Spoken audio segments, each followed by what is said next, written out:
Perfecto, bueno, pues eh, ahí está el título de charla, raticidad eficaz, control total. O sea, vamos a hablar sobre básicamente los principales aspectos que envuelven el control de roedores.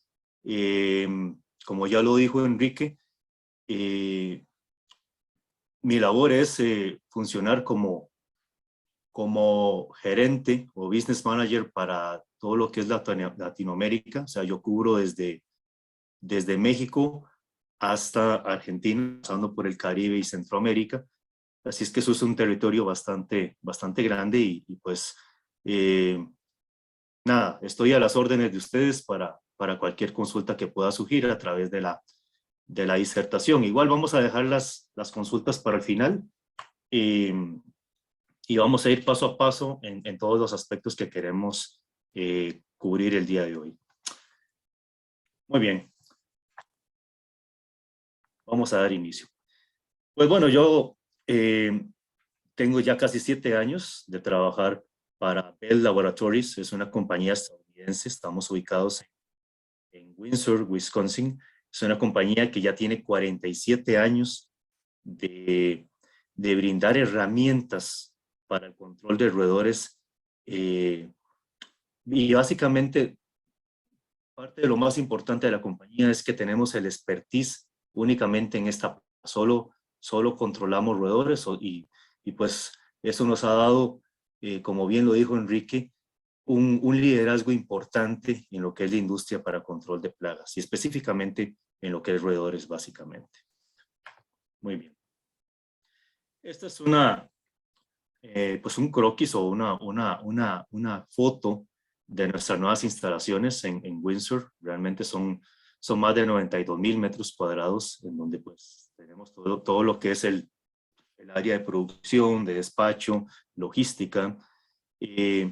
Esta área que ven aquí a la derecha es todo lo que son las áreas de oficinas corporativas, las cuales ya fueron inauguradas el año anterior. Y bueno, donde también tenemos nuestro laboratorio de investigación y desarrollo, del cual vamos a hablar ahorita en unos minutos. Muy bien. Somos una compañía que pues muchos nos conocen, muchos en la industria nos conocen como fabricantes de raticidas o de rodenticidas o de cebos, como quieran verlo. Pero no solo fabricamos rodenticidas, tenemos también lo que es la línea no tóxica, donde también fabricamos estaciones de cebado, trampas de golpe, trampas de goma y nuestro más reciente desarrollo que es estaciones con sensores, con monitoreo de actividad. Es una tecnología pues muy nueva, es una compañía hermana de Bell o hija de Bell que se llama Bell Sensing Technologies. Es una tecnología que no se ha lanzado todavía en Latinoamérica, pero estoy seguro que Perú, por su nivel técnico y su nivel de interés en lo que es nuevas tecnologías, será uno de los primeros países donde esta tecnología llegue en Latinoamérica. Entonces estamos trabajando en eso. En cuanto a los rodenticidas, pues importante que tenemos una gran variedad de ingredientes activos, no solo anticoagulantes, que es lo que normalmente se utiliza o más ampliamente se utiliza en la industria, sino otros ingredientes activos, de los cuales también vamos a profundizar más adelante en la disertación. Esto es un aspecto clave para la compañía, investigación y desarrollo, la cual yo denomino que es superior desde todo punto de vista. Y esto pues lo digo tomando en consideración y con conocimiento a causa de lo que hacen otras compañías, otros fabricantes, y pues obviamente en conocimiento de lo que hace Bell, ¿verdad? Tenemos equipos completos de química y biología, donde se estudia lo que son niveles de toxicidad, dosis letales. En el de biología pues se estudia pues básicamente el comportamiento del roedor, que al final del día es lo más importante. Si tú conoces de forma plena el comportamiento de la plaga que vas a tratar, pues ya vas un paso adelante, ¿verdad? Entonces, lo más importante de esto es básicamente lo que les acabo de mencionar, que hay un equipo interdisciplinario, ¿no? Trabajando en aras de encontrar las mejores soluciones para controlar los roedores, ¿no? Pero desde un punto de vista integral, no solo pues fabricando los productos, sino también estudiando su comportamiento, el comportamiento de la plaga. Tenemos también lo que son ingenieros mecánicos, diseñadores industriales, tecnólogos de alimentos, que yo les digo que son los verdaderos nutricionistas de la compañía. Y bueno, ellos se ríen, pero la verdad que si lo vemos desde un punto de vista práctico, es la verdad. Todos esos rodenticidas o cebos que ellos fabrican realmente son manjares para el roedor, y lo más importante es que el roedor no puede identificar que hay un ingrediente activo, que hay un químico dentro de ese cebo, y eso lo vamos a desarrollar también el día de hoy.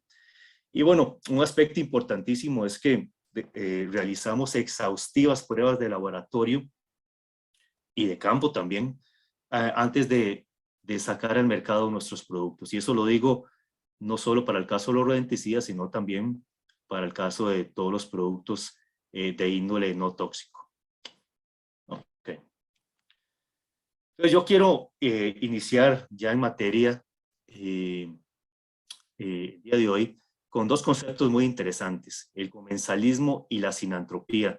El título de la charla lo dice, pues vamos a hablar sobre roedores sinantrópicos, y pues ahora al momento de la presentación Enrique también lo mencionó. Y creo que en definitiva nos vamos a quedar con ese concepto el día de hoy, roedores sinantrópicos. Pero estudiemos un poquito las diferencias entre los dos conceptos, porque es bien interesante. Muchos te hablan de roedores comensales, otros de roedores sinantrópicos, y a veces esto desarrolla un poco de confusión. Para el caso del comensalismo, lo podemos definir como una asociación biológica, ¿sí?, entre dos especies para beneficio alimenticio de una de ellas o de ambas, ¿ok?, sin causarse perjuicio entre ellas, ¿ok? Ya con solo eso, podríamos decir que en el caso de los roedores, sí hay un prejuicio al ser humano, y ahora pues vamos a ver algunos casos donde hay una afectación enorme, ¿no?, en lo que es todos los sistemas urbanos. Y entonces, pues, es a veces complicado hablar de comensalismo. Sin embargo, pues, hay muchos casos hay muchas personas que dicen que sí son roedores comensales porque los roedores nos brindan beneficio desde algunos puntos de vista. Y alguno de ellos es que los roedores, para que ustedes tengan una idea, solo en Estados Unidos se utilizan más de 50,000 ratones y 40,000 ratas al año para lo que son pruebas de laboratorio, ¿no? Para lo que es desarrollo de antibióticos y otro tipo de medicamentos. Entonces, pues eso tiene un gran beneficio sin duda, ¿no? Y es porque el roedor comparte muchos aspectos biológicos que son similares al del ser humano, ¿no?, en cuanto a respuesta a este tipo de tratamientos. Entonces, bueno, esa es una de las, digámoslo así, beneficios, pero realmente, pues, el tema comensalismo no es muy utilizado en este momento. Entonces, un aspecto importante de los roedores comensales a nivel general es que todos tienen las siguientes características: todos roen, todos se acicalan, todos poseen vibraces. Vibraces, pues, son estos lo que llamamos comúnmente bigotes, ¿verdad?, que no solo lo tienen en el hocico, sino también alrededor de todo el cuerpo. Se reproducen muy rápidamente, eso pues ya lo sabemos, es harto conocido pues la altísima prolificidad de los roedores. Y bueno, a nivel general, pues entonces los roedores comensales podemos decir que son mamíferos que roen y mordisquean y que viven a expensas del ser humano sin aportar nada valioso a la relación, en términos generales. Ya vimos que tienen algunos beneficios los roedores para el ser humano, pero a nivel general podríamos decir que así se puede definir un roedor comensal. Ahora vamos al término sinantropía. Realmente la palabra sinantropía viene del griego sin, que significa junto a, y antro, que significa humano. Entonces, en términos generales, podemos decir que es la capacidad que tienen muchas especies de flores o de fauna que han desarrollado para adaptarse perfectamente a las condiciones ambientales que hemos creado los seres humanos en los ecosistemas urbanos. En otras palabras, es una adaptación, o sea, los roedores se adaptan, ¿no? Y lo hacen pues continuamente. Es una adaptación a los sistemas antrópicos, o sea, a los sistemas urbanos.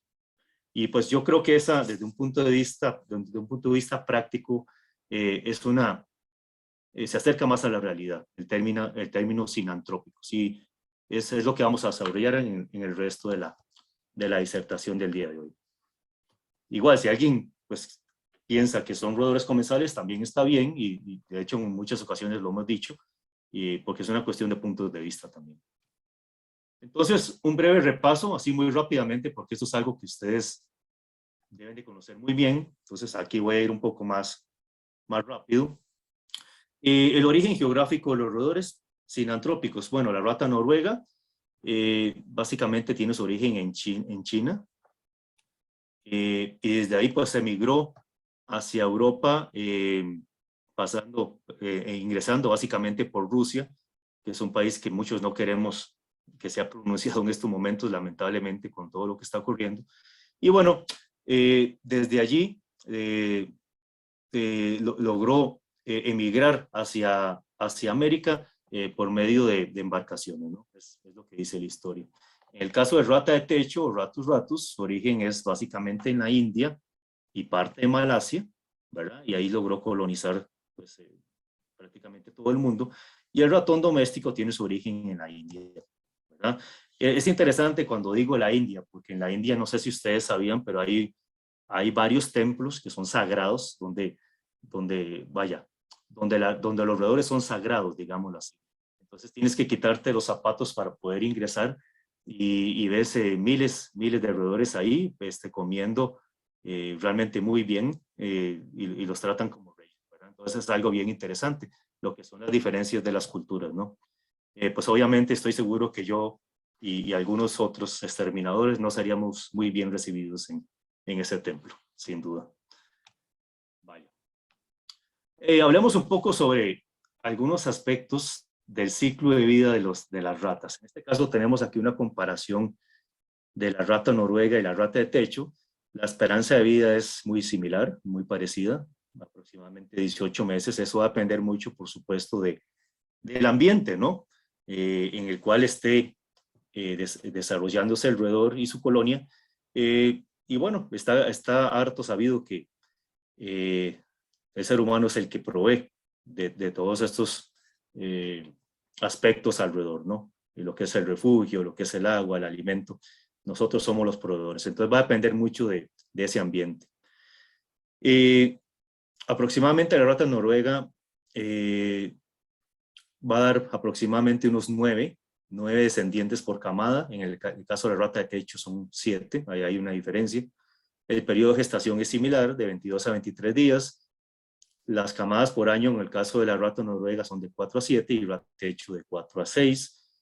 Y la madurez sexual normalmente la alcanzan aproximadamente a los 75 días. Por eso es que tenemos un serio problema, ¿no? Porque son mamíferos altamente prolíficos. Si ustedes, por ejemplo, toman una camada, en el caso de la rata noruega, si tuviéramos 5 camadas en un año y lo multiplican por, qué sé yo, 10 descendientes por camada, estábamos hablando que una pareja puede engendrar fácilmente 50 roedores que a los 75 días ya se están reproduciendo. Entonces es un tema realmente preocupante y ahí donde tenemos que entrar nosotros como controladores a evitar o más bien tratar de controlarla. En el caso del ratón doméstico hay algunas diferencias interesantes. En el caso de Mus musculus, la madurez sexual se alcanza a los 45 días aproximadamente. Hay una gran diferencia. En el caso de la rata son aproximadamente 75 días. Así es que estamos hablando de 30 días menos, ¿no? La esperanza de vida es muy parecida, de 15 a 18 meses. Periodo de gestación inclusive es menor. En este caso son 19 días. Y aquí sí hay una diferencia también, hay menos descendientes por camada en el caso del Mus musculus, ¿verdad? Como lo hacía anteriormente, todo esto va a depender del ambiente en el cual se esté desarrollando el roedor eh, para asegurar que la esperanza de vida sea alta. Muy bien. Entonces, a mí siempre me gusta decir que nosotros somos los proveedores de todo esto, ¿no? Los que generamos el problema. Somos los mismos seres humanos. Entonces, los roedores siempre van a comer lo que desechemos nosotros los seres humanos, la falta de cuidado que tengamos, el desaseo, etcétera. Y por eso, pues, yo siempre digo, Dios salve a las ratas porque tenemos trabajo. La verdad que sí. Y siempre vamos a tener trabajo. En el caso, pues, de los últimos 2 años, los comportamientos de los roedores han variado mucho. Pues antes encontrabas muchísima basura cerca de los restaurantes, de lugares industriales, y eso cambió mucho, principalmente en el 2020, con el inicio de la pandemia, en donde pues los roedores emigraron de zonas industriales o de zonas turísticas, digámoslo así, donde había muchísimos restaurantes, emigraron a zonas residenciales, ¿verdad? Entonces ahí hay un cambio importante y pues lógicamente en busca de refugio, de alimento, de agua. Y bueno, son cuestiones que ya están, entre comillas, volviendo a la normalidad, pero siempre vamos a tener el problema en cualquier lugar donde haya desechos. Eso ténganlo por seguro. No sé si a ustedes de pronto les llegó esto, a mí me llegó la semana pasada. Dice, por la compra de 1 kilo de uvas te llevas gratis un Mickey Mouse. Me atrevo a decir que no es un montaje, no parece un montaje, pero creo que resume un poco lo que acabamos de decir, ¿no? Siempre vamos a tener un problema y el tema del control de roedores tiene que ser exhaustivo, tiene que ser estricto, principalmente donde tenemos alimentos, ¿verdad? Máximo en supermercados. Supuestamente, pues estos de un supermercado aquí en Costa Rica, no lo puedo asegurar, pero bueno, si vemos la calidad de las uvas, probablemente sí sea ese supermercado. Pero bueno, dejémoslo ahí. Muy bien, entonces, un aspecto importantísimo es recordar que los roedores transmiten más de 50 tipos de agentes infecciosos.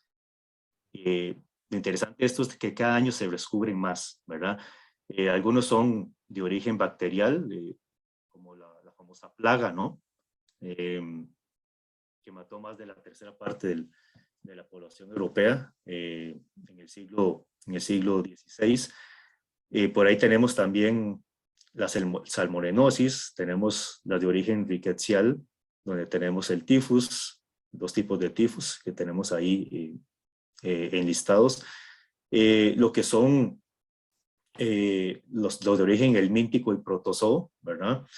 Y por supuesto, los orígenes, lo que son los virus, ¿no? Ahí tenemos el hantavirus, la coriomeningitis linfocítica, que es muy común, lamentablemente.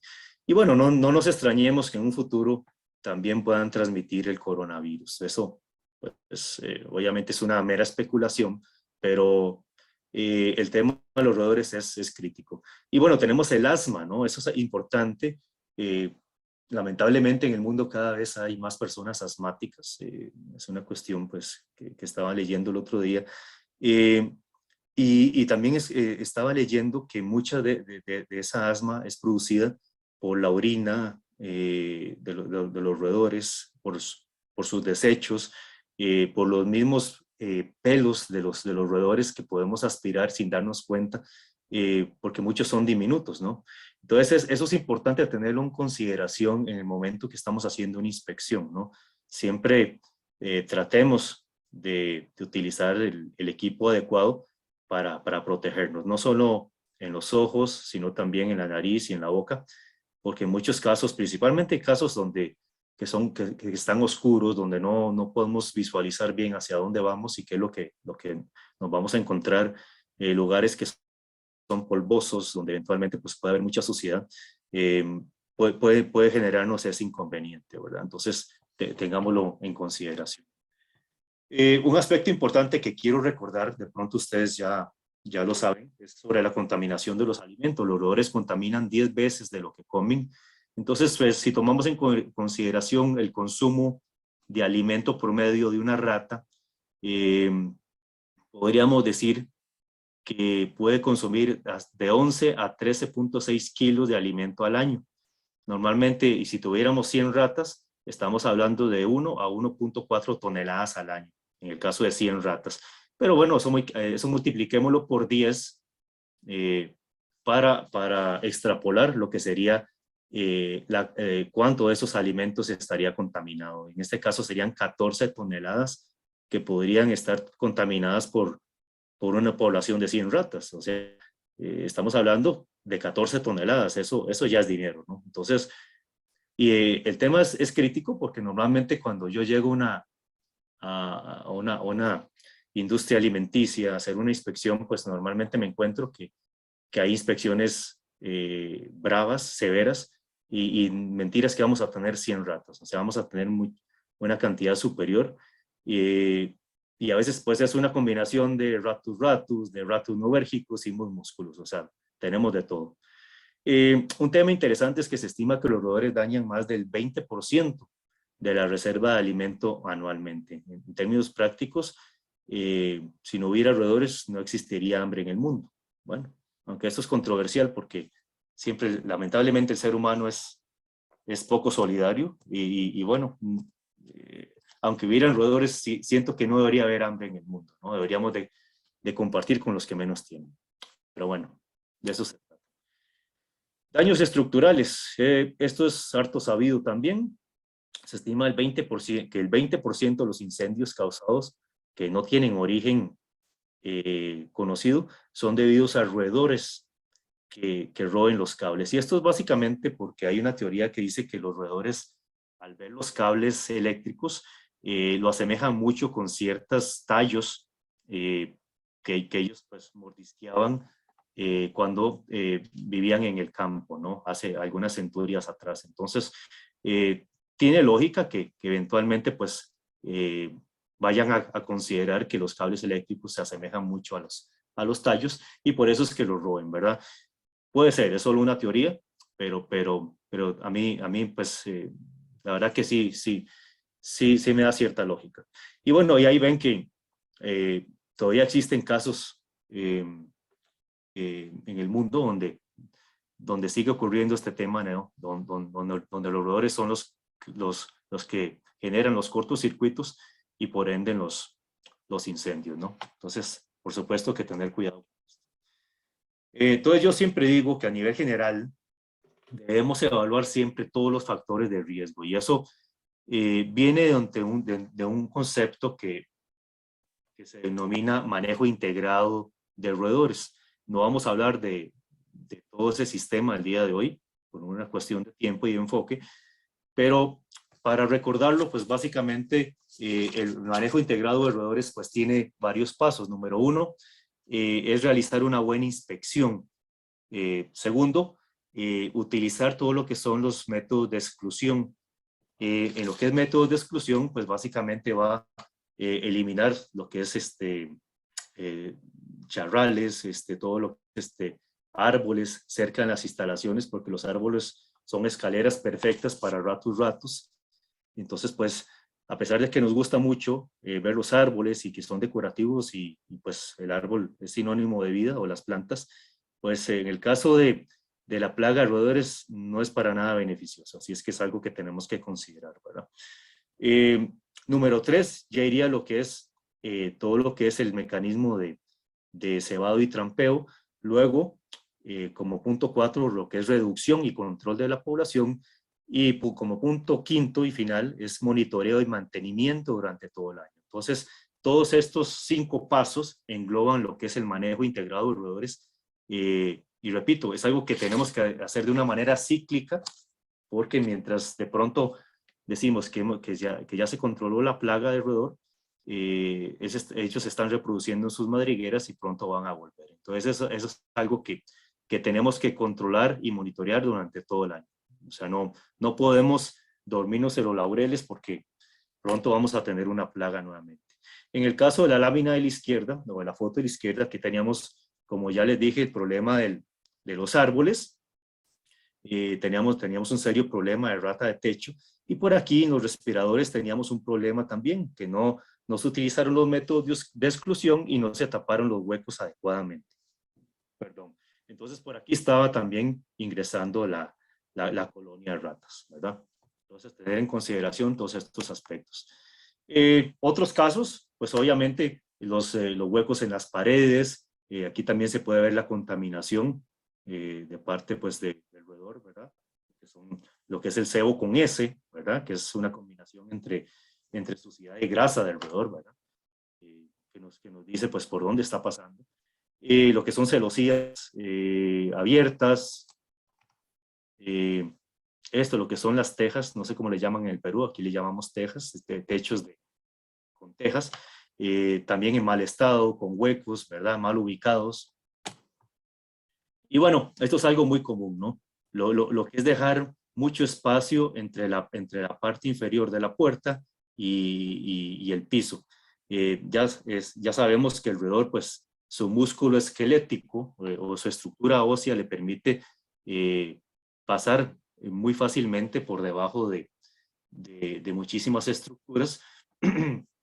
Y es curioso, les cuento que pues, como me toca viajar tanto, cada vez que llego a un hotel, lo primero que reviso es esto, ¿no? Cuando llego a la puerta, reviso si, si tenemos este problema, el que estamos señalando acá, porque, bueno, es la primera entrada de los roedores, ¿verdad? Entonces, para que lo tengamos en consideración cuando hagamos nuestras inspecciones, ¿verdad? También. Muy bien. Ya entrando más en materia, ya dimos pues un pequeño repaso de lo que es la compañía Bell Labs, hablamos un poco sobre la biología del roedor y sobre el impacto de los roedores en la industria de una manera muy rápida. Ahora vamos a entrar ya a la segunda parte de la disertación, donde vamos a hablar más sobre el ingrediente activo, sobre los rodenticidas y los más utilizados en la industria. Esto es un resumen y me disculpo porque lo tengo aquí en inglés, no me dio tiempo de traducirlo. Eh, de los ingredientes activos que tiene Bell Laboratories disponibles en este momento. En el caso de los anticoagulantes, que son los cuadros que vemos en rojo, tenemos los de ingesta múltiple, donde aquí tenemos nuestra ifacinona, uno de los primeros ingredientes activos que salieron al mercado y todavía se utiliza y con éxito. Tenemos por acá los rodenticidas de ingesta única, lo cual significa que el roedor con una sola ingesta ya adquiere su dosis letal y va a morir pues de 4 a 6 días después. Aquí los más utilizados son la brumauliona y el brifacum, no solo por Bell, sino por la industria. Pero es interesante también recalcar que tenemos otros ingredientes activos, en este caso lo que llamamos ingredientes activos agudos, y en ese caso tenemos el fosfuro de zinc y la brometalina. Son dos mecanismos de acción totalmente diferentes a los anticoagulantes y ahora lo vamos a tocar rápidamente. Por acá tenemos un agente decalcificador cuyo ingrediente activo es colecalciferol o vitamina D3. Y les cuento pues que es un producto muy especial y estoy seguro que será conocido por ustedes en los próximos años como uno de los demás, uno de los rodenticidas más utilizados en la industria. Y ahora les voy a explicar por qué. Muy bien, aquí vamos a pasar un video rápido de los rodenticidas. Aquí para que vean la consistencia de los bloques que manejamos, ¿verdad? Por aquí tenemos el Final Blocks en rojo. Vean los pellets, ¿verdad? Especialmente el Final Pellets, que es el que estamos lanzando el día de hoy. El cereal, los productos a base de brifacum, los productos a base de bromadoliona en verde.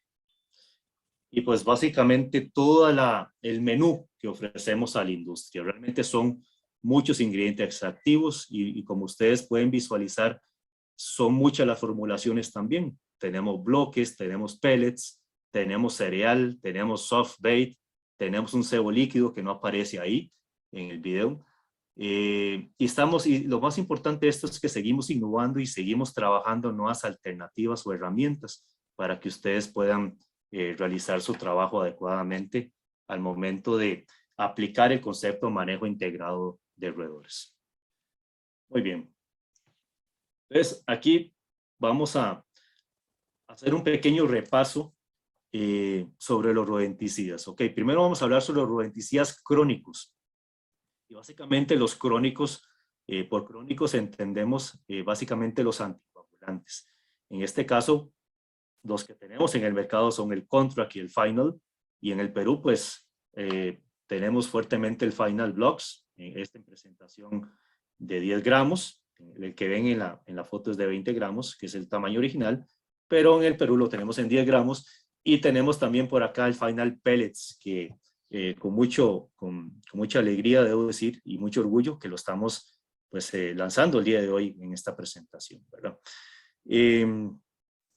Son definitivamente los rodenticidas líderes, o sea, los de referencia en todos los mercados donde tenemos presencia comercial en todo el mundo. Realmente son nuestras puntas de lanza, son los productos de mayor venta y los que se han posicionado en todos estos mercados, ¿verdad? Por acá tenemos también otros tipos y hoy voy a mencionar solo dos. Estos, ya lo vimos ahora en el cuadro inicial, son rodenticidas no crónicos, estos son agudos porque su acción es sumamente rápida, estamos hablando principalmente en el caso del Fast Track, y también tenemos acá lo que son inhibidores metabólicos en el caso del TERAT. En el caso del Fast Track estamos hablando de la brometalina que les comenté,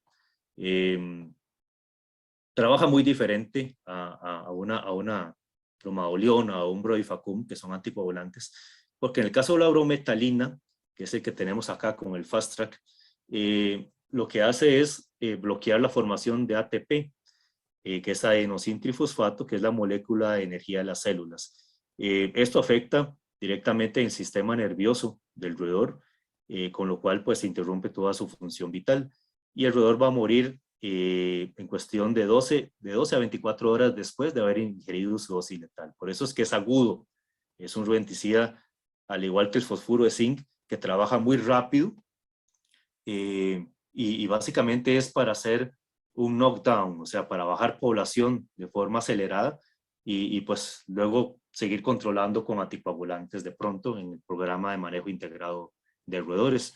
En el caso del inhibidor metabólico tengo el TERAT acá, que quería presentarles el día de hoy.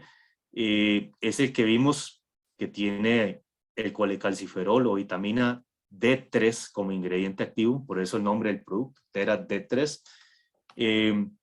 Se los comento así, es el único rodenticida en el mundo que tiene certificación OMRI. La certificación OMRI se da para ingresar a lo que son, digámoslo así, mercados restringidos, entre comillas, donde se solicita productos orgánicos, ¿verdad? En Estados Unidos. Entonces, es el único en el mundo que tiene un ingrediente activo, en este caso vitamina D3, enlistado en la lista NOP de National Organic Program de Estados Unidos para ser utilizado en cultivos orgánicos y en industria orgánica. Entonces, es un producto que nos interesa mucho, que ya estamos desarrollando en algunos países de Centroamérica, en México, y estoy seguro que Perú será muy pronto el siguiente paso. Y yo creo que esa es la tendencia, ¿no? O sea, ya a trabajar este tipo de productos, básicamente por las certificaciones o las empresas certificadoras, ¿no? Que están presionando a la industria para que tenga este tipo de productos. Entonces, quería mencionárselos como una oportunidad para un futuro también en el Perú. Ok, hablemos un poco sobre las dosis letales. Los niveles de dosis letales para que tengamos una idea de cómo está el brodifacum en este listado. Aquí lo que tenemos en esta tabla es el ingrediente activo, algunas marcas comerciales, el contenido de ingrediente activo, el porcentaje, lo que debe consumir una rata y un ratón para adquirir su dosis letal, ¿verdad? Y en esta columna vamos a visualizar los días donde normalmente, en los días en los que va a ocurrir la muerte del roedor, ¿verdad? Entonces, vean qué interesante. El caso del brodifacum, que es el que tenemos en el Final Blocks y el Final Pellets, está catalogado como el rodenticida cuyo ingrediente activo, en este caso Brodifacoum, es el más tóxico, ¿no?, de la industria. En este caso, ¿por qué? Porque el roedor debe consumir únicamente de 1 a 3 gramos, en el caso de la rata, y de 0.2 a 1 gramo en el caso del ratón doméstico. Luego ya viene para abajo aquí la bromadoliona, por aquí tenemos la brometalina, que ya lo vimos también con el Fast Track, el colecalciferol, que es el Terat, que les acabo de mencionar, y por aquí abajo está la ifacinona, que es un anticoagulante de primera generación. Pues obviamente, al ser de primera generación, no tiene la misma toxicidad que un Brodifacoum, ¿verdad? Lo más interesante de esto es la dosis, que el valor menor, en este caso 1 de un gramo, se acerca a la DL50, ¿verdad? La L50 es el valor en el cual el 50% de una población de individuos llega a alcanzar su muerte. Entonces significa que 1 gramo es el DL50 para el caso del Brodifacoum, en el caso de la rata. En el caso del ratón es 0.2 gramos, ¿verdad? Entonces todo esto, la L50 es un valor de referencia, ¿verdad? Obviamente, pues lo que nos hace ver es el nivel de toxicidad que tiene un determinado ingrediente activo, y por ello es que les reitero, el Brodifacoum es el ingrediente activo, en este caso, pues, de toda la industria, que tiene la dosis letal media más baja, con lo cual podemos decir que es el más tóxico, así en términos generales. Vamos a seguir adelante acá. Aquí lo que les quiero presentar es una línea de tiempo de compuestos técnicos rodenticidas, o sea, cómo fueron surgiendo los diferentes ingredientes activos a través de los años. Ya en los años, al inicio de los años 1900, ya se había descubierto la sustancia cumarina, que va a tener una preponderancia importante luego en el tema de los anticoagulantes.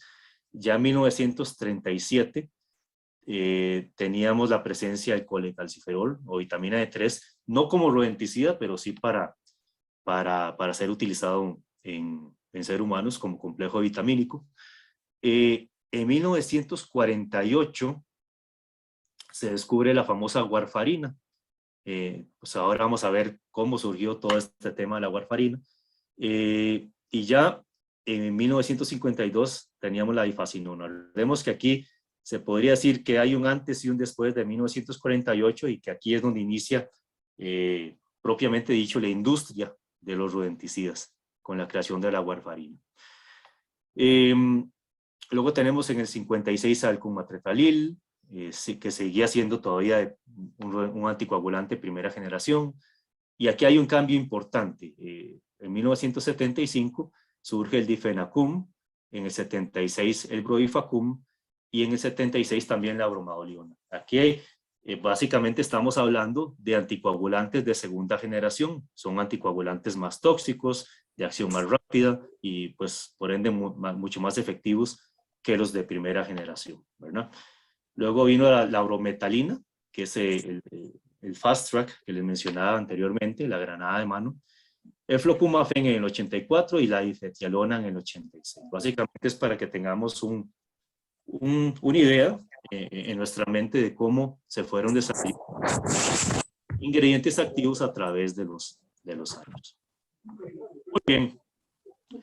Hablemos un poco sobre los anticoagulantes, propiamente un poco la historia de los anticoagulantes. Dice la historia que en los años 20, en la década de los años de 1920, se descubrió la famosa enfermedad del trébol dulce, y esto ocurrió en el estado de Wisconsin, que es un estado donde la producción lechera es muy importante, y muchísimas vacas lecheras estaban muriendo porque se contaminaban al ingerir el trébol, ¿verdad? Al consumirlo, y porque el trébol estaba básicamente contaminado. No se sabía cuál era la razón hasta los años 30, que uno de los granjeros decidió llevar a la Universidad de Wisconsin, que está ubicada en Madison, cerca de nuestra compañía, y pues ahí el profesor Carl Link empezó a hacer, tal vez si alguien tiene el micrófono abierto, a ver si por favor me hace el favor de cerrarlo, gracias.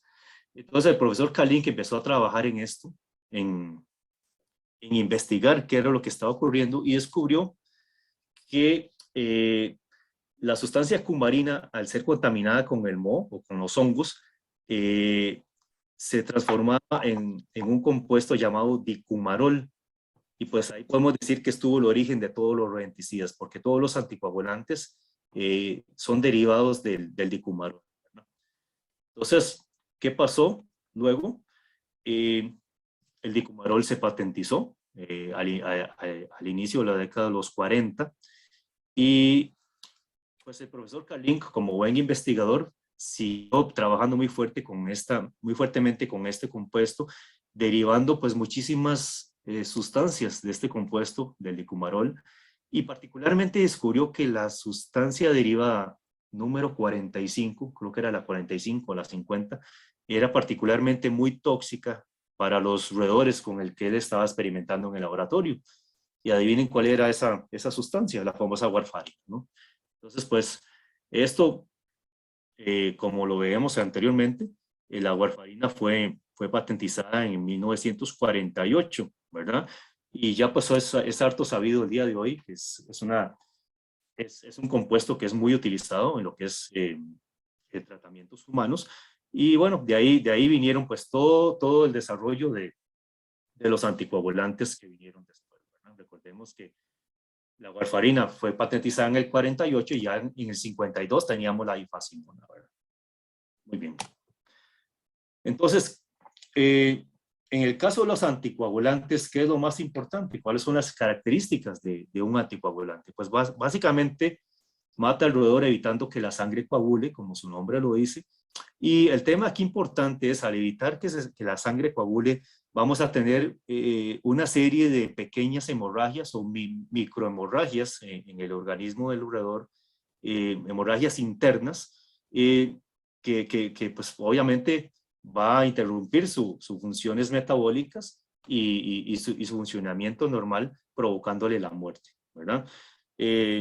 Para serles honesto, es una muerte pues fea, porque es una muerte lenta. En el caso de los anticoagulantes de segunda generación, estamos hablando que el roedor muere de 3 a 5 días después, sufriendo de todas estas microhemorragias que acabo de mencionar, ¿verdad? Entonces, es un tema complicado. A generarse estas pequeñas hemorragias, también pues el roedor pierde mucha agua, y por eso es que muchas veces lo vemos y decimos, mira, esa rata murió y estaba seca. O sea, básicamente es por eso. O muchas veces la vemos morir cerca de riachuelos o caños o lugares donde hay una fuente de agua, ¿verdad? Son los más utilizados en la industria, de eso no hay duda, los anticoagulantes. En este caso, pues los más utilizados son los de segunda generación, y pues ahí mencionamos el Contract y el Final Blocks, ¿verdad? Ya vimos que a las personas se les receta anticoagulantes como parte de algunos tratamientos. La aparición lenta de los síntomas previene la aversión. ¿Qué significa esto? La aversión es, vamos a ver, el rechazo a alguna situación o algún sabor o alguna situación que esté ocurriendo en el entorno.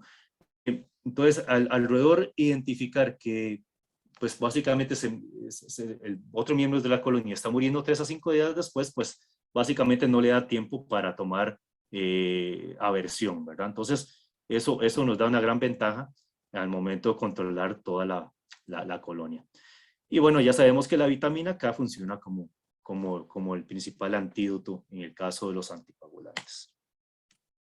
Muy bien, veamos un poco lo que es el mecanismo de acción. O sea, ya lo mencionamos, previene que la sangre coagule, interfiriendo en el ciclo de la vitamina K. Aquí lo más importante es el ciclo de la vitamina K, que pues aquí básicamente lo que vamos a tener es la vitamina K quinona, así se llama la vitamina K que ingerimos en la dieta y que está en nuestro organismo, y va a haber una transformación en este ciclo a vitamina K hidroquinona, que es la que realiza el proceso de coagulación, y pues luego pues sigue su ciclo y pasa a vitamina K epóxido, que es, la tenemos por acá. Entonces, ¿qué es lo que pasa?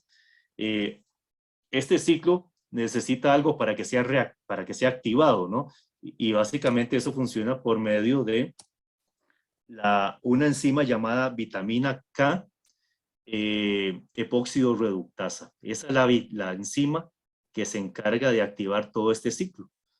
Entonces aquí lo vamos a representar. Aquí pues la vitamina K inicia todo el ciclo, ¿verdad? Lo que les acabo de explicar.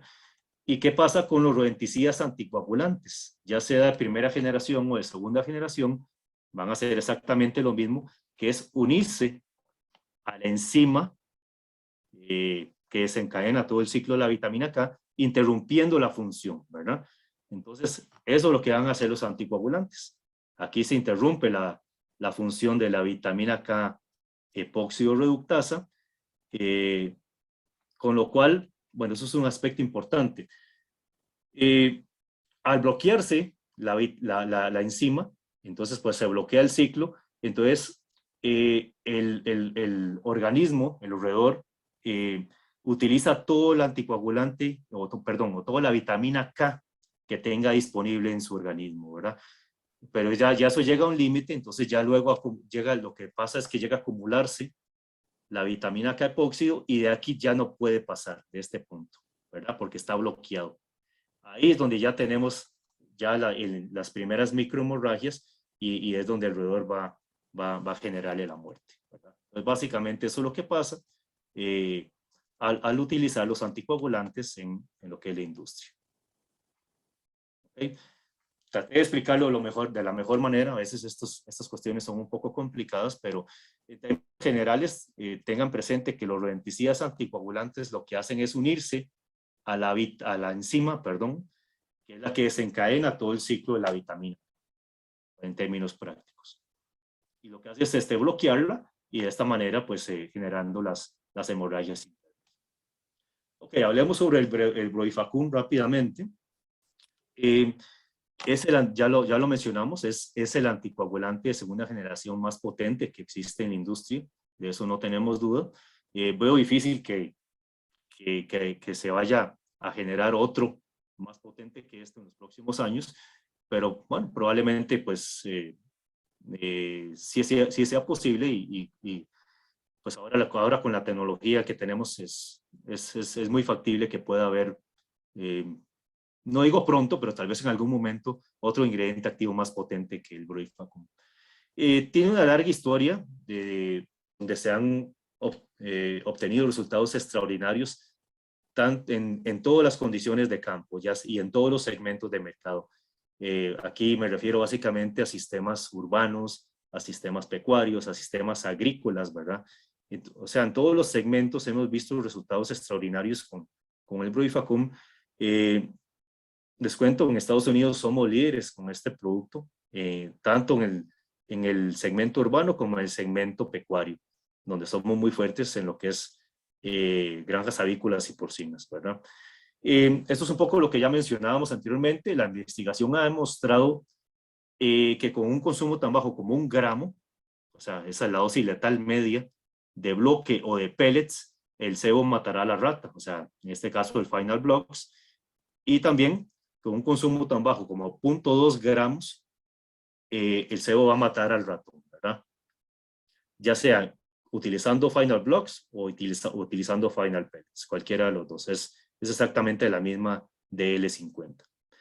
Y bueno, muy importante que es efectivo para roedores resistentes a la warfarina, o en otras palabras, a los roedores resistentes a los rodenticidas anticoagulantes de primera generación, ¿sí? Ya les expliqué, pues los rodenticidas de segunda generación son más potentes, más tóxicos y pues obviamente no van a tener ese problema de resistencia. Al menos en este momento, sí han habido algunos casos de resistencia, pero son muy aislados, ¿verdad? Entonces no considero que este sea un problema en las próximas décadas, ¿verdad? Pero como les digo, la tecnología va avanzando muy rápido y pues las investigaciones también. Yo considero que en algún momento vamos a tener un ingrediente activo más tóxico que el Brodifacoum y también otros ingredientes activos no anticoagulantes que podemos utilizar perfectamente como parte de nuestro programa de manejo integrado de roedores. Muy bien. Esto es un aspecto muy importante. Vamos a hablar un poco sobre los ingredientes activos y las materias primas en un cebo rodenticida. ¿Por qué son importantes? Bueno, en el caso nuestro, y les puedo hablar, pues, en el caso de Bell, ¿verdad? Es lo que conozco. Les puedo decir que somos el único fabricante de rodenticidas que sintetiza sus propios ingredientes activos. Esto, pues, en Norteamérica. Eso, ¿por qué es importante? Y aquí lo que quiero es enfatizar en esto.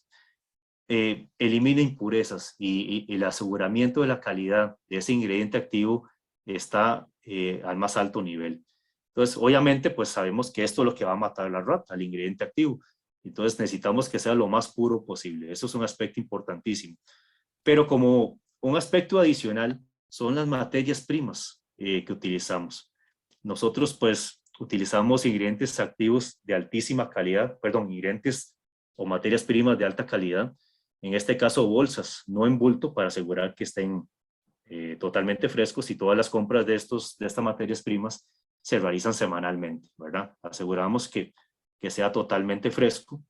¿Y qué es lo más importante de esto? Utilizamos de 18 a 20 ingredientes inertes o materias primas en cada bloque o cada pellet de nuestros productos.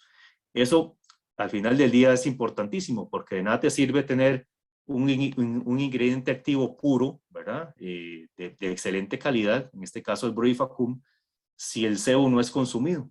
Entonces, ahí es donde entran los tecnólogos, los de alimentos, los nutricionistas de Bell, en el Departamento de Investigación y Desarrollo, trabajando muy fuertemente en generar productos que sean de aceptación y altamente palatables, ¿verdad? Que es al final del día lo que nos interesa. Entonces, eso es una gran diferencia que tiene nuestros rodenticidas a nivel mundial, y lo hemos comprobado, pues, en los diferentes segmentos de mercado y los diferentes países en donde tenemos presencia comercial. Entonces, básicamente lo que hacemos es esto, ¿no? Proveer variedad en la experiencia sensorial para inducir el consumo. Esto suena, pues, un poco elevado, experiencia sensorial, pero bueno, recordemos que la rata es prácticamente ciega, pero sus demás sentidos están altísimamente desarrollados. Y dos de ellos, que son muy importantes, como lo son el olfato y el gusto, son los que van a trabajar activamente en la decisión del roedor de consumir o no un rodenticida, ¿verdad? Entonces, es importantísimo para nosotros, como fabricante, tener ese equipo interdisciplinario de profesionales que van a generar un producto de alto consumo y que sea, pues, como lo dije anteriormente, palatable y de alta aceptación para el roedor, ¿verdad? Entonces, al final del día lo que buscamos también es esto, enmascarar, ¿verdad?, el sabor del ingrediente activo para que el roedor lo pueda consumir. Eso es importantísimo. Muy bien. Entonces, en términos generales y a manera de resumen, lo más importante de Bell es que siempre va a tener un cebo fresco disponible para la industria. ¿Por qué un cebo fresco? Tenemos un sistema integrado verticalmente, pues entonces es importante mencionar que a pesar de que tenemos, pues, muchas líneas de producción de diferentes productos, todos van orientados hacia roedores, número uno, y número dos, el 100% de los productos que fabricamos se fabrican en la misma planta, en Windsor, Estados Unidos, en Windsor, Wisconsin. Entonces, eso es importantísimo para asegurar la calidad. Ya lo mencioné, sintetizamos nuestros propios ingredientes activos y teníamos ingredientes o materias primas de grado alimenticio humano. Eso es importantísimo, ¿verdad? Todas estas granos, semillas, ácidos grasos, todo lo que tenemos en los bloques y los pellets es de grado alimenticio humano, o sea, es de la más alta calidad, y pues por ende trabajamos muy fuertemente en ese tema, ¿no? Para asegurar que el roedor pueda consumir el cebo y que siempre esté fresco. Muy bien. Hablemos sobre el Final Pellets o Final Rodenticide, que es la marca que está registrada en el Perú y que con orgullo, pues, estamos lanzando el día de hoy. Aspectos importantes. Ustedes pueden visualizar ahí la calidad del pellet. Su forma dura y compacta motiva el deseo de roer. Ya lo vimos al principio. Los roedores sinantrópicos, como parte de su naturaleza, necesita desgastar sus incisivos porque crecen de forma muy acelerada, y por eso necesitan roer, ¿verdad? Entonces, ustedes van a ver que el Final Blocks tiene los bordes afilados en 90 grados, en ángulo 90 grados, pero si ustedes agarran un pellet de Final, también van a ver la consistencia, su forma compacta, su forma dura. Eso pues también motiva al roedor a querer roer el cebo, ¿verdad? El pellet, y pues por ende a consumirlo, ¿verdad? Entonces eso es un aspecto importantísimo. Además de que el cebo compacto les asegura a ustedes de que es un cebo que no se va a degradar, pues obviamente no tiene parafina como si lo tiene un bloque, pero de igual forma son cebos compactos y que van a resistir pues de alguna forma ciertas condiciones de humedad y que se presentan en el ambiente. Reitero, no lo van a soportar como si fuera un bloque parafinado, que es pues, obviamente tiene una gran diferencia, pero sí les puedo asegurar que es un bloque de muy buena calidad, un bloque compacto y como ya lo mencioné, que va a motivar al roedor a que pueda roerlo, ¿verdad? Yo digo que el Final pellets es ideal para cebado en madrigueras, o sea, su forma, en este caso su formulación en pellets es ideal para madrigueras, que si logramos identificarlas sería maravilloso, ¿no? Llevarle el alimento directamente al roedor sin que éste tenga que salir o causar los daños que ya conocemos en sistemas urbanos y otro tipo de sistemas, ¿verdad? Ideal para combatir rata de techo y músculos en interiores. Ahora vamos a ver algunos tips de cómo utilizarlo y dónde utilizarlo. Y excelentes resultados también en lo que son cielos rasos, entre paredes, hoyos, etcétera, los cuales vamos a visualizar también en las próximas diapositivas. Esta es la etiqueta que tenemos pues aprobada para el Perú. Afortunadamente pues ya lo tenemos disponible junto con el Final Blocks. Muy bien. Hablemos un poco sobre los ingredientes que tienen los pellets nuestros, en este caso el Final Pellets o Final Rodenticide, que es la marca que tenemos. Y vamos a ver, aquí quise clasificar un poco los ingredientes que tiene este producto. Básicamente los dividimos en edulzantes, agentes endulzantes, y esto es básicamente para lograr que sea consumido por músculos, en este caso pues el ratón doméstico, que se va más a los sabores, ¿verdad? La rata, tanto la rata noruega como la rata de techo se va más por el aroma, ¿verdad? Entonces por ahí también tenemos que tener nuestros ingredientes importantes en el pellet. Tenemos todo lo que son las harinas, ¿verdad? Antioxidantes, por supuesto, para asegurar que el pellet perdure por un tiempo prudencial. Esto para mí es muy importante. Subproductos de origen animal. ¿Por qué esto es importante? Porque esta es la fuente de proteína que va a encontrar el roedor en el pellet. Y ustedes de pronto se estén riendo en este momento, pero el roedor puede identificar los nutrientes que va a consumir o los nutrientes que necesita su organismo. Por eso es importante para nosotros, como un fabricante, tener ese departamento de investigación y desarrollo que realmente es de primer nivel, ¿no? Porque tenemos ese equipo interdisciplinario que les comenté al inicio. Básicamente lo que hace es eso, ¿no? Hacer una combinación perfecta de los diferentes nutrientes. Aquí va lo que es proteína, lo que es carbohidratos, vitaminas, minerales, fibra, grasas, etcétera, ¿no? Entonces, importantísimo, subproductos de origen animal como fuente de proteína. Los aceites, importantísimo, porque son fuente de ácidos grasos omega 3 y omega 6, que también están incluidos no solo en el pellet, sino también en los bloques, ¿verdad? Y por supuesto, los agentes contra hongos, ¿verdad? Que al final del día, pues es importantísimo para lograr que tengamos un producto consistente y de buena calidad a través de los días, una vez ya colocado el pellet en el lugar de cebado, ¿no? Importantísimo también. Muy bien, eso es un resumen. Quise clasificarlo en 6 categorías, los ingredientes que tenemos en el pellet, pero como les dije anteriormente, estamos hablando de que en total son como de 18 a 20 materias primas que se incluyen en nuestros pellets, lo cual pues asegura el consumo y la calidad del mismo. Bueno, algunas recomendaciones prácticas, ¿verdad? lo que son recomendaciones para cebado en exteriores. Esto ya ustedes lo conocen, voy a ir un poco más rápido. Siempre se nos dice que la primera línea de defensa es a 30, 40 metros de las instalaciones, ¿verdad? O de la nave principal. A veces es un poco más retirado, 40, 50 metros. La segunda línea de defensa es alrededor de las instalaciones, que es lo que vemos en amarillo, que es donde normalmente colocamos también las estaciones, etcétera.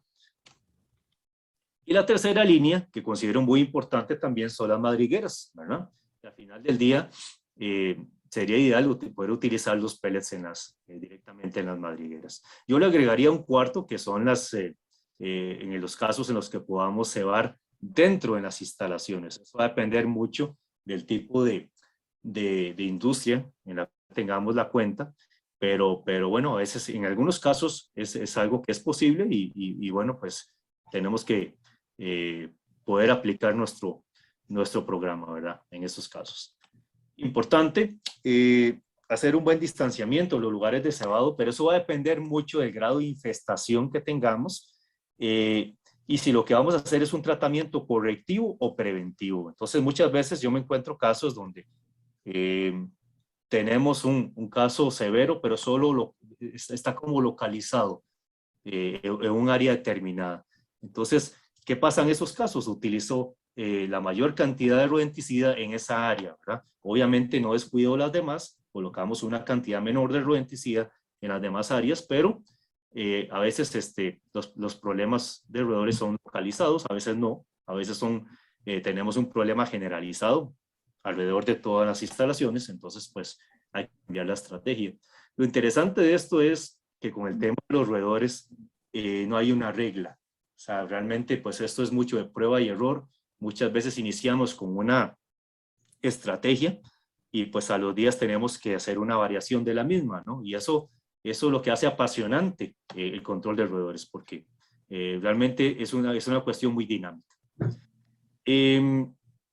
En términos, en lo que son madrigueras, normalmente utilizamos recomendamos la utilización del final pellets, pero si estamos hablando de madrigueras que están muy retiradas, por ejemplo, madrigueras que estén aquí ya más lejos, ahí de pronto sí podríamos utilizar otro tipo de pellets con ingredientes activos que sean agudos, como el caso del fosfuro de zinc o la brometalina. Eso va a depender mucho de lo que tengamos disponible, por supuesto, y del tipo de cuenta en la cual estemos hablando, ¿verdad? Entonces eso va a variar mucho. Como les digo, esto es una cuestión dinámica. Ok, algunos tips de cebado con pellets. Yo lo recomiendo mucho, ya lo dije anteriormente, para lo que es cebado en interiores. Normalmente, pues, los pellets vienen en paquetes, ¿no? En este caso, el nuestro, el el Final Pellets viene en paquetes de 25 gramos, entonces perfectamente lo podemos utilizar en silos rasos, entre paredes. Esto que es muy común, los forros de las granjas avícolas y porcinas, siempre tenemos un serio problema de ratus ratus o de mus músculos, porque son lugares donde pueden tener un buen refugio y pueden estar calientes, ¿verdad? Junto con su colonia. Entonces aquí es ideal también la utilización de los sachets, o sea, los paquetes de 25 gramos. Esto es un caso con el que me encontré en Centroamérica. Teníamos un serio problema en una industria alimenticia y no sabíamos de dónde venían los olores, realmente pues era un problema serio de músculos y tuvimos la suerte de que nos llevaron a ver una de las unidades de transporte y nos dimos cuenta que aquí estaba el problema. O sea, se estaba transportando el músculos, o sea, la plaga de roedores de un lado a otro. O sea, tenían varias bodegas y pues aquí se estaban transportando los roedores también. Entonces, por ahí estaba el problema. Entonces, importante también tenerlo en consideración al momento de sus inspecciones, ¿no? En lo que son exteriores también podemos utilizar los pellets. Eso es un caso de una granja avícola en Guatemala. Número uno, lo que les decía al inicio, la vegetación, los árboles que se ven espectaculares acá, se ven muy bonitos, pero aquí teníamos un serio problema de ratus ratus. Estas eran escaleras perfectas para ratus ratus y teníamos un problema seriosísimo en lo que son los hilos rasos, ¿verdad? y pues había una alta infestación. Además, vean ustedes que no teníamos ni un solo cebadero cuando llegamos acá, o sea, prácticamente no había control, ¿no? En otras palabras. Y miren, pues, podíamos visualizar los roedores a plena luz del día, lamentablemente.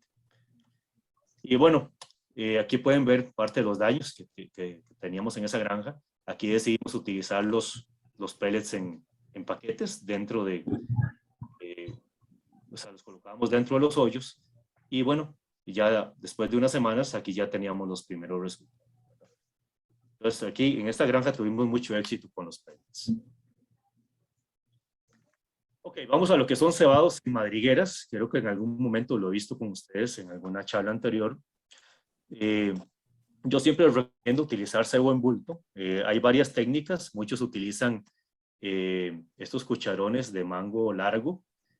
A mí personalmente me gusta más utilizar el embudo junto con la manguera porque puedo llegar a diferentes profundidades en una madriguera. Entonces, aquí pueden ver que se está aplicando el pellet, ¿verdad? Y pues se utiliza un embudo más o menos de unos 2 centímetros de diámetro, que sea lo suficientemente grande para que haya un buen flujo de pellet hacia la profundidad de la madriguera, ¿verdad?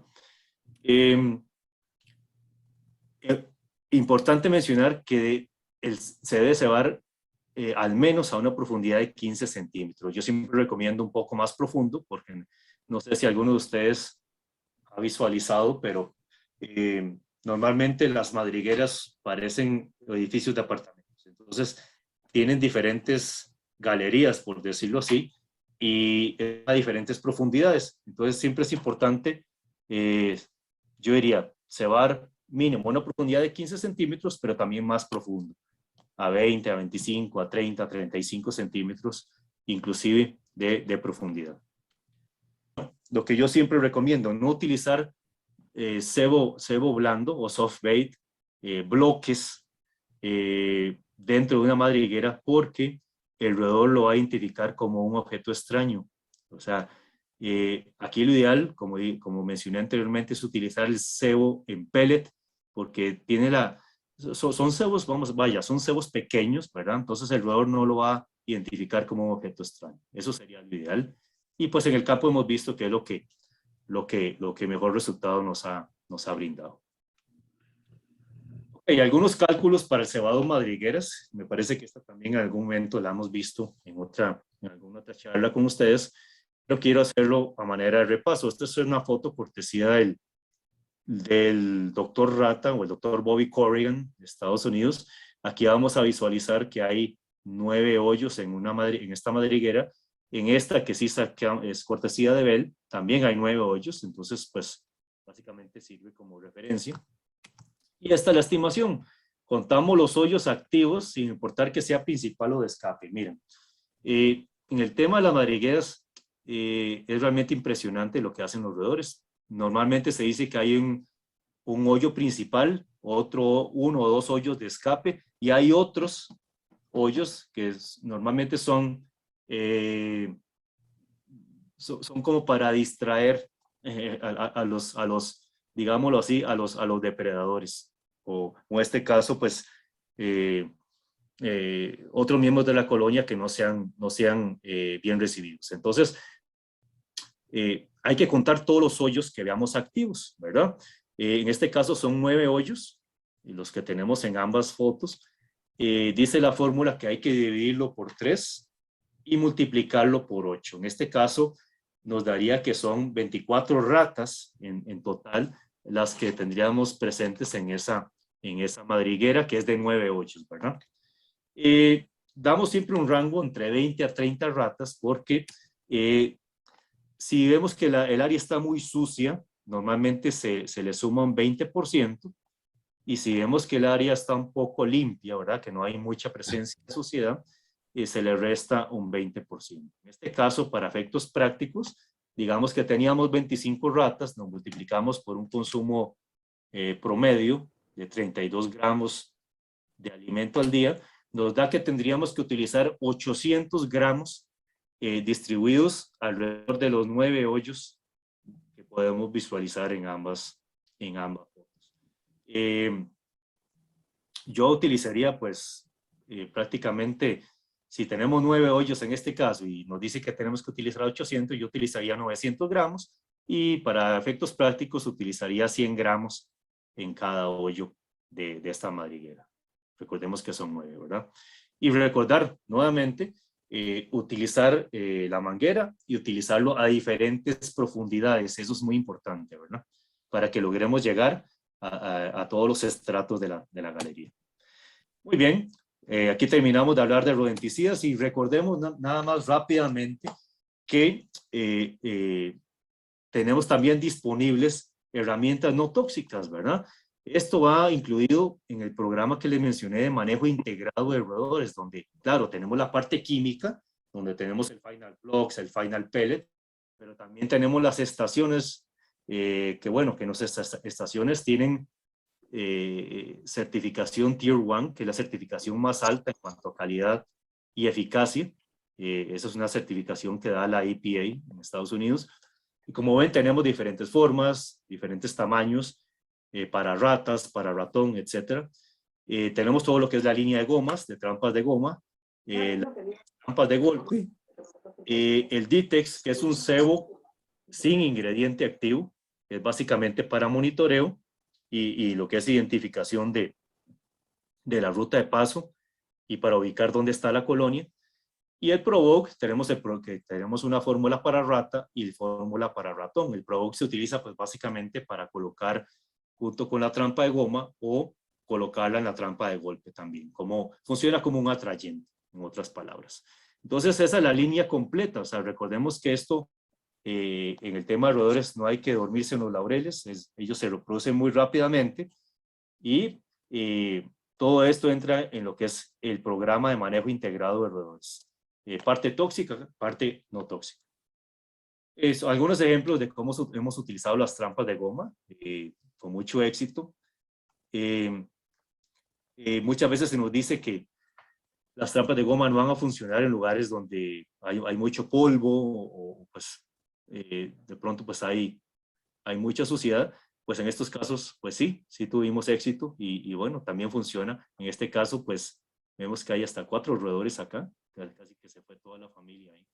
Entonces pues hay casos de casos, ¿no? Afortunadamente en estos casos sí tuvimos muy buenos resultados. Las trampas de golpe, que pues a mí siempre me gusta utilizarlas porque me da mucha información, ¿no? Puedo saber exactamente la especie que me está generando el problema, el estadio fisiológico, si es macho o hembra, etcétera. Eso te da información importante a nivel de, para establecer el programa de control, ¿verdad? Que se utilizan, pues, como pueden ver acá, en lugares aéreos, pero también, pues, obviamente a nivel de suelo, ¿no? Aquí puede haber un ejemplo importante donde tenemos el Ditex, que es el cebo no tóxico, que funcionó como atrayente para capturar esta rata. Muy bien. Entonces, a manera de resumen, pues es esto, ¿no? Utilicemos todas las herramientas que tengamos. Afortunadamente, Bell Labs está muy bien representado en el Perú por medio de la compañía INREP, ¿verdad? Y ellos están haciendo una excelente labor en lo que es la distribución de la línea. Recordemos que no solo estamos hablando de Final Blocks y Final Pellets, sino también de la línea de productos no tóxicos.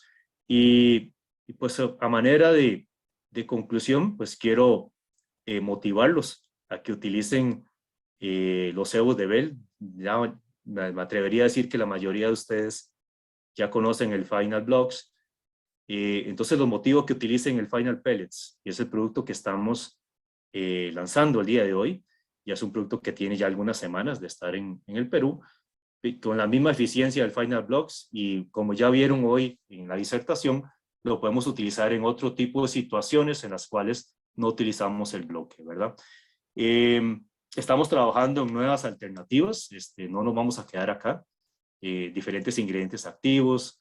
Recordemos que por aquí tenemos la brometalina, que es nuestra granada de mano, lo tenemos tanto en bloque como en pellet. Por aquí tenemos el Contract Blocks, que es nuestra bromaoliona. Por aquí tenemos el TERAT, que es el rodenticida orgánico. Tenemos lo que es formulación de pellet, formulación en cereal, que es este, que me interesaría mucho tener en el Perú en algún momento. Y pues por supuesto el soft bait o cebo blando, que es un excelente producto también. Entonces estoy a sus órdenes, como siempre pues desearles el mayor de los éxitos en sus trabajos, que Dios bendiga sus negocios y aquí estoy a la orden para cualquier consulta adicional que tengamos. Entonces pues con eso concluyo mi disertación y pasamos a la etapa de preguntas. Ok, Andrés, muchísimas gracias. Como siempre, un lujo y un gusto tus presentaciones y tus aportes. Nuevamente queremos agradecer a todos los participantes a nombre de la empresa INREP. Comunicarles también, por favor, que aquellas personas que no han podido ingresar por temas laborales, temas de horario o alguna dificultad técnica que hayan podido, la presentación va a ser expuesta, va a ser compartida en nuestros canales oficiales de la empresa INREP, para que puedan también acceder a ellas. Por favor, los invito a realizar sus preguntas a través del chat para que podamos hacerlas en orden y con el respeto debido a la audiencia y poder hacérselas llegar a Andrés, que con todo gusto nos va a ayudar a responder. Andrés, tengo yo algunas consultas que por interno también nos han hecho llegar. Sí, Si por bien favor. es cierto, las has mencionado también en tu presentación, pero quisiera de repente que las puedas abordar con un poquito de detalle. Nos consultan, por ejemplo, en qué circunstancias se debe o se puede usar una formulación peletizada y una formulación en bloque, y si hay circunstancias en las que pueden ser compartidas incluso el mismo uso, ¿no? Claro, muchas gracias. Sí, en el caso de los bloques, pues principalmente los vamos a utilizar en lugares donde hay uso restringido de pellet o de cereal o cualquiera de esas otras formulaciones. Y recordemos que el bloque está perforado en el centro para que sea anclado adecuadamente, ¿verdad?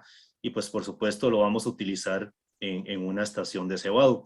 Entonces, vaya, básicamente va por ahí, ¿no? Utilizar el bloque en lugares restringidos y utilizar el pellet en lugares donde perfectamente podemos utilizarlo. Ya mencionamos que podemos utilizar el paquete de 25 gramos a nivel de cielos rasos, a nivel de entre paredes, utilizar el cebo en bulto, vaya, lo que es el final pellets, lo que son madrigueras, para mí considero que es indispensable, es algo que tenemos que hacer.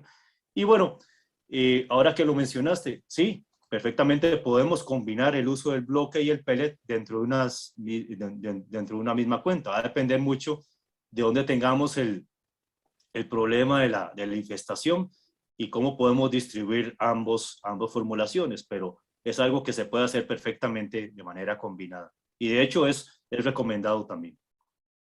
Bien, Andrés, correcto. Otra consulta que nos hacen llegar también a través del chat, en todo caso sería de repente repetir un poquito el dato.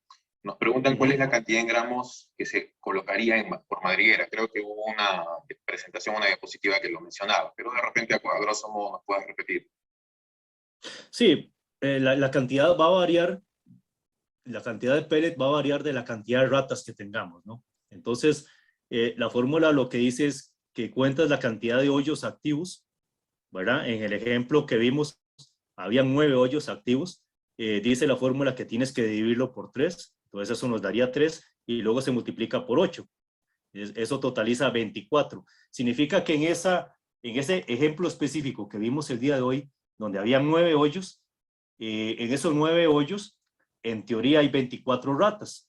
Si eso lo multiplicamos por el consumo diario de la rata, que más o menos anda entre 30 a 33 gramos, dependiendo del tamaño de la rata, digamos que son 32 gramos por 24, serían 768 gramos que tendríamos que utilizar y distribuir en esos 9 hoyos que tiene esa madriguera, ¿sí?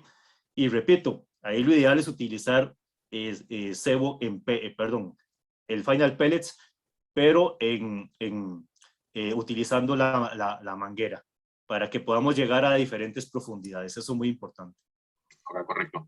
Otra consulta que nos hacen, Andrés, en el chat es relacionado a cuánto afecta las condiciones ambientales a las distintas formulaciones. Por ejemplo, nos mencionan si la humedad afecta el peletizado, pero también nos hacen la consulta de que en tratamientos preventivos, ¿en qué tiempo, dadas condiciones ambientales, se sugiere hacer la reposición o el cambio, por ejemplo, de una formulación en bloque? Enrique, disculpa, se te fue el audio Ok. al ¿Sí final. me escuchas ahora? ¿Mejor? Hola. ¿Sí, Andrés, me copias?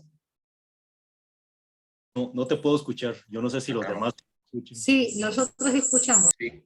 A ver, Andrés, en todo caso, Ahora sí te escucho. Ok, perfecto. Te repito Perdona, la pregunta. perdona. Nos hacen la consulta respecto a cómo afectan las condiciones ambientales a las distintas formulaciones, por ejemplo, si la humedad afectaría el pellet, pero también en una situación de manejo preventivo, en condiciones ambientales, ¿a qué tiempo la formulación en bloque podría reponerse o cambiarse, o debería cambiarse? Ok, voy primero al tema de las dos formulaciones. Desde luego que el Final Blocks viene con una mayor protección al ser un bloque extrusado y parafinado. O sea, esa capa de parafina pues nos permite utilizar el bloque normalmente inclusive hasta la intemperie. De hecho, te cuento que el Final Blocks lo utilizamos mucho en sistemas agrícolas, en donde se hace la aplicación al boleo, principalmente lo que es caña de azúcar y piña en Centroamérica y México, pues tiene resultados excelentes, ¿no? Pues obviamente va a llegar un punto donde la cantidad de humedad va a afectar la calidad del bloque y pues por supuesto que eso es harto sabido. Ahora, en el caso del pellet, obviamente no tiene esa ventaja, no tiene la capa de parafina, pero sí te puedo asegurar que la consistencia de nuestros pellets, el tipo de pellet, que es un pellet de muy buena calidad, un pellet compacto, va a generar más resistencia que cualquier otro pellet de los que tenemos en la industria. Obviamente, si comparas ese pellet contra un bloque parafinado, va a ir en desventaja. Y obviamente, pues la humedad le va a afectar en su mayoría al pellet, desde luego. Entonces, es algo importante a tener en consideración.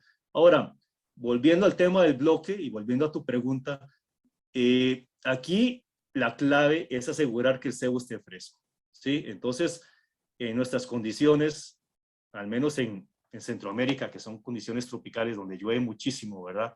Durante todo el año, nosotros no recomendamos que el bloque esté más de 15 días en la estación. O sea, si no hay un consumo a los 15 días, casi que ya lo estamos cambiando, ¿verdad? Y a veces a los 7 días ya lo estamos cambiando porque ya hay consumo, pero eso va a depender mucho pues del grado de infestación también y el consumo. Pero desde luego que las condiciones ambientales van a ser muy variables dependiendo de la latitud, ¿verdad? Pero si quieres siempre asegurar un cebo fresco, yo diría que no más de 15 días en términos generales. Correcto, correcto, Andrés. Otra consulta que nos hacen llegar también es, acá hablando un poco de ingredientes activos y aquella vista que presentaste sobre dosis letales, ¿qué diferencias marcadas en cuanto al consumo o al uso podría haber entre bromadiolona y brodifacoum? Que son ingredientes que se encuentran bastante en el mercado, ¿no? Claro. En realidad recordemos que ambos compuestos son anticoagulantes de segunda generación, ambos son efectivos, no te voy a decir que no, porque pues, nosotros tenemos el Contract y es un excelente producto. Lo que pasa es que a nivel de toxicidad y de dosis letal media, que fue la que vimos en el cuadro, el brodifacoum requiere de 1 a 3 gramos de consumo único para que el roedor adquiera su dosis letal, mientras que la bromadoliona estamos hablando de 2 a 6 gramos. Es prácticamente el doble, ¿sí? Entonces, en términos prácticos, y ya lo vimos también en la disertación, el brodifacoum es mucho más tóxico, mucho más efectivo, y podemos decir que en términos generales, si tienes un bloque de bromadoliona y un bloque de brodifacoum, con el bloque de brodifacoum vas a matar más roedores en menos tiempo, digámoslo así en términos prácticos, ¿verdad? Pero no quiere decir que los otros no sean efectivos, o sea, la bromadoliona es muy efectiva. Vaya, y aquí lo más importante, yo diría que los ingredientes activos funcionan, todos los ingredientes activos funcionan. Aquí el problema es el consumo del cebo. O sea, al final del día, esa es la clave. No solo el consumo, sino también la consistencia y cuánto te va a soportar ese bloque o ese pellet a través del tiempo, que fue lo que evacuamos en la pregunta anterior, ¿verdad? Y ahí sí ves una gran diferencia en los rodenticidas que nosotros fabricamos. Claro que sí. Otra consulta importante que nos hacen llegar también, estoy tratando de enmarcar varias preguntas en una sola o en un solo comentario para que sobre eso puedas explayarte. Respecto a dos características importantes en el pelletizado, en un producto como el Final Pellets, ¿qué redundancia o qué gravitación tiene la compactación y la matriz alimenticia, que son dos características que se mencionaron muy importantes en la presentación, dado que en el mercado hay productos, por ejemplo, de distintas consistencias y obviamente también de distintas palatabilidades? Pero en el caso del Final Pellets, ¿qué redundancia tiene estas dos características de alta compactación y de una matriz alimenticia de la calidad que mencionaste? Claro, en el caso del Final Pellets, y ya lo estuvimos conversando un poco, el grado de tecnología que utilizamos en su fabricación permite que ese pellet sea compacto y sea duro, ¿verdad? En comparación a otros pellets, o sea, sea más consistente. Eso también, no solo le va a dar mayor resistencia a través del tiempo, pero va a permitir que el roedor pueda roerlo, que es parte de su naturaleza, como también lo hablamos. Eso es importantísimo también. Eso es muy difícil de encontrar en otros pellets que hemos visto en la industria, y bueno, eso es un aspecto a mencionar y yo considero que es clave, ¿no? Ahora, en el caso de la matriz, ahí lo mencionamos también. Yo hice pues es una pequeña clasificación de los ingredientes que contiene nuestros pellets, y ahí pues mencionamos harinas, granos, mencionamos subproductos de origen animal como fuente de proteína, mencionamos aceites, donde estábamos metiendo ácidos grasos omega 3 y omega 6, edulcorantes, aromatizantes, o sea, es una matriz única en el mundo. La fórmula, les voy a ser bien honesto a toda la audiencia, ni yo la conozco, y es parte del éxito de Bell Labs a través de sus 47, casi 47 años de existencia, ¿no? Y eso nos ha permitido tener ese liderazgo a través de la historia, ¿no? Y vaya, recordemos que en el caso de Bell, y lo dijimos al inicio de la disertación, nosotros solo nos enfocamos en roedores. Esa es nuestra expertise, y eso es lo que nos ha permitido desarrollar estos productos que son de alto consumo y de alta calidad también. Lo que sí, Andrés. Nos hacen algunas consultas también respecto a algunos usuarios que cuando usan uno u otro producto a veces no encuentran consumos. Entiendo que el consumo de un rodenticida, aparte de otros factores, está muy ligado a lo que acabas de mencionar, el tema de una matriz alimenticia tan rica como las que son las marcas de Bell. Pero también nos mencionan, por ejemplo, que en caso de no haber consumo de una determinada formulación, cómo proceder con ese producto. Por ejemplo, nos dicen, si no consumen los pellets en un determinado tiempo, es necesario aumentar más pellets, es necesario hacer alguna operación con ese producto que no ha sido consumido. Ok, número uno, siempre tratemos de tener pellet fresco. O sea, a veces dejamos el pellet por mucho tiempo. A veces yo he visto casos que lo dejan 3 semanas, un mes. Me parece que eso es demasiado.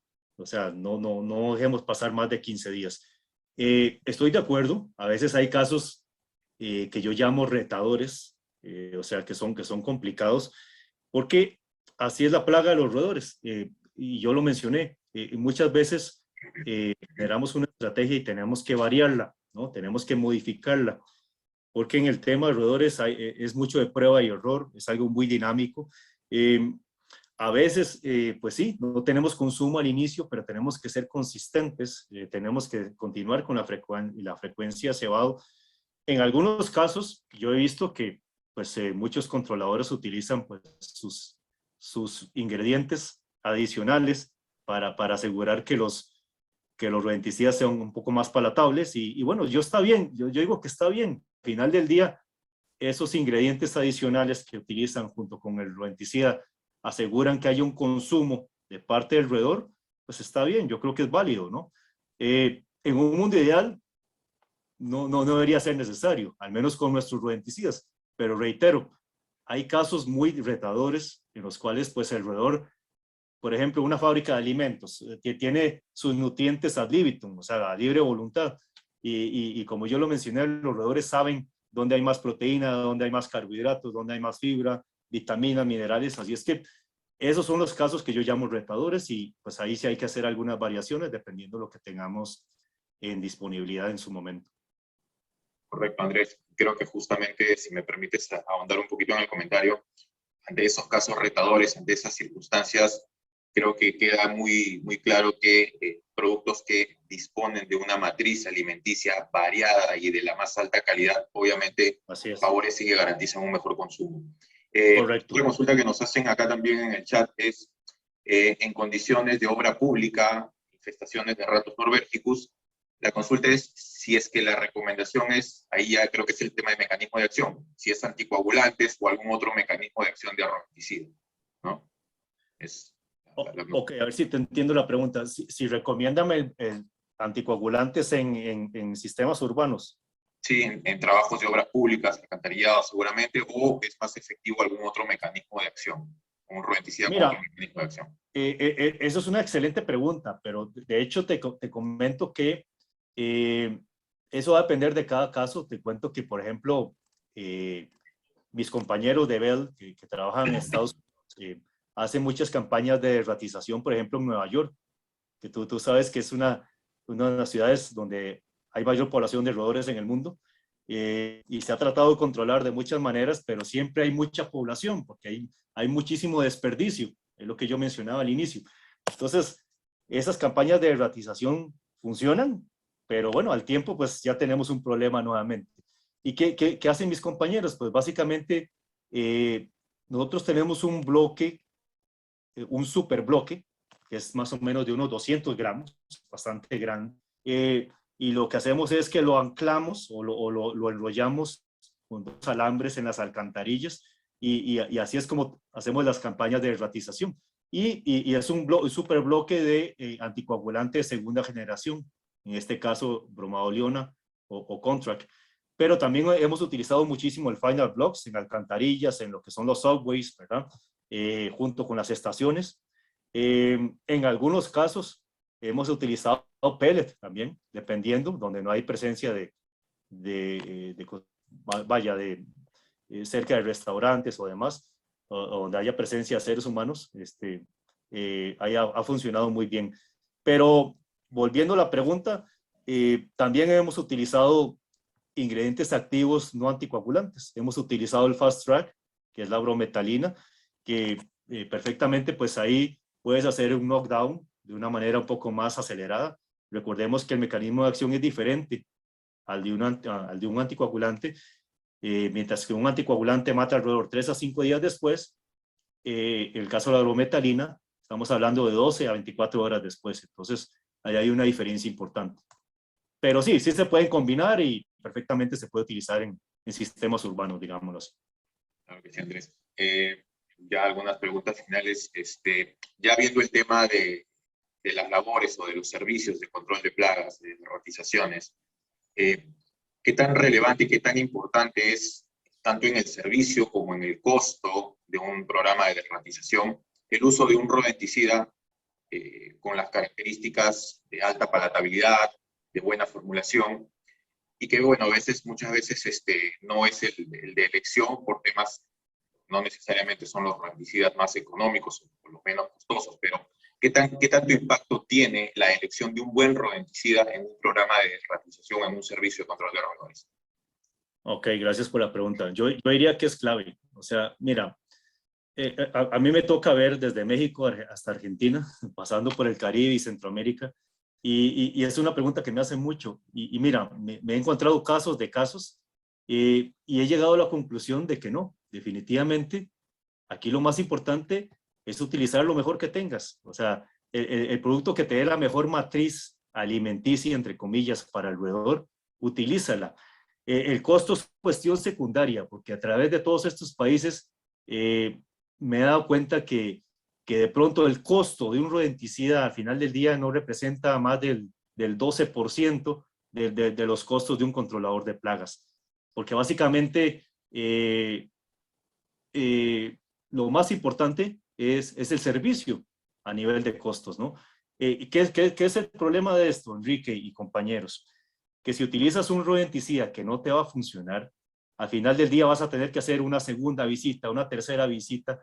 Al final del día te va a salir el costo más alto, no por el rodenticida, sino por el servicio.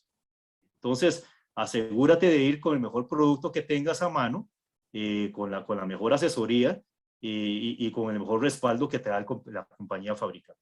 Esa sería mi recomendación. Bien, Andrés. Bueno, creo que con estas preguntas estamos ya llegando a la parte final de esta muy buena presentación. Recordarle a todos los asistentes, por favor, que la presentación va a estar disponible en los canales oficiales de INREP, en sus redes, para que puedan también, quienes no han podido acceder a esta presentación, poder visualizarla. Nuevamente agradecerte, Andrés, por, como digo, una presentación de lujo. Siempre es un gusto tenerte presente con nosotros y poder compartir estos conocimientos tuyos con el público. También comentarles a todos que en INREP somos representantes de la marca Bell, que por favor pueden contactarse con todos los asesores técnicos comerciales de la empresa para poder recibir más información de los productos que se han mencionado. Valga la oportunidad de mencionar que ya estamos presentes en el mercado con Final Pellets y obviamente Final Blocks también. Entonces, nuevamente gracias a todos ustedes por acompañarnos. Seguramente va a ser hasta una nueva oportunidad para poder compartir con Andrés más conocimientos. Nuevamente las gracias a todos. Un fuerte abrazo. Fuerte abrazo, bendiciones y muchísimas gracias por el espacio. Y espero que la próxima vez nos podamos ver en persona. Creo que ya vamos por ese camino. Seguramente. Ojalá sea pues en el transcurso de este mismo año. Así Un abrazo será, a todos. Un fuerte abrazo a todos y muchísimas gracias otra vez. Cuídense todos, que tengan buen día. Gracias.